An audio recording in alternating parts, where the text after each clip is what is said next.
Quinta-feira, 21ª semana do Tempo Comum, memória de Santo Agostinho, bispo e doutor da Igreja. Evangelho de São Mateus, capítulo 24, versículos de 42 a 51. Naquele tempo, disse Jesus aos seus discípulos: Ficai atentos, porque não sabeis em que dia virá o Senhor. Compreendei bem isto. Se o dono da casa soubesse a que horas viria o ladrão, certamente vigiaria e não deixaria que a sua casa fosse arrombada. Por isso também vós ficai preparados, porque na hora em que menos pensais, o Filho do Homem virá. Qual é o empregado fiel e prudente que o Senhor colocou como responsável pelos demais empregados, para lhes dar alimento na hora certa?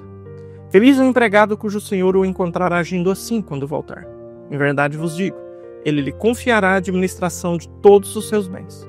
Assim o empregado mau pensar: meu senhor está demorando, e começar a bater nos companheiros, comer e beber com os bêbados, então o senhor desse empregado virá no dia em que ele não espera, e na hora em que ele não sabe. Ele o partirá ao meio, e lhe imporá a sorte dos hipócritas. Ali haverá choro e ranger de dentes.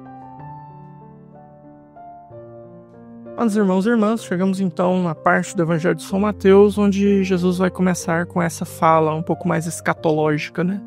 Essa fala sobre o fim dos tempos, como é que vai ser, o que vai acontecer, o que não vai acontecer, né? Eu me recordo de uma cena em que eu estava num encontro de jovens. Um jovem me pegou assim pelo braço, me arrastou para um lugar mais afastado e falou assim: Padre, eu preciso perguntar uma coisa para o senhor. Eu falei: pois não, pergunte. Ele disse: olha, eu fiquei sabendo que vocês aí têm um arquivo secreto no Vaticano, que vocês detêm ali umas informações muito sigilosas e que vocês sabem quando é que vai ser o fim do mundo. E eu quero que o senhor me fale agora. Eu não sabia se eu ria ou se eu chorava da loucura desse menino, mas eu falei para ele: olha, filho, nós não sabemos. E não tem esse arquivo secreto no Vaticano. Os arquivos do Vaticano são públicos. Se tiver dinheiro para ir lá, você pode ir consultar o que você quiser.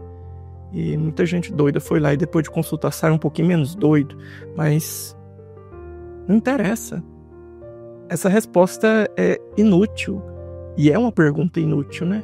Quando é que vai ser o final? Quando é que vai acabar tudo, né? Tá, ok. Vamos supor se eu te desse uma resposta e eu tivesse certeza absoluta que no ano 2418 o mundo fosse acabar. Que diferença que fez na sua vida? Você tem alguma pretensão de viver até 2418 para assistir esse espetáculo de camarote? E ainda assim, se eu te dissesse: olha, não sei, hoje estamos aqui, quinta-feira, sábado que vem vai acabar o mundo. Tá mais pertinho, né? Talvez faça mais sentido, né? Quem te garante que você vai estar aqui no sábado que vem?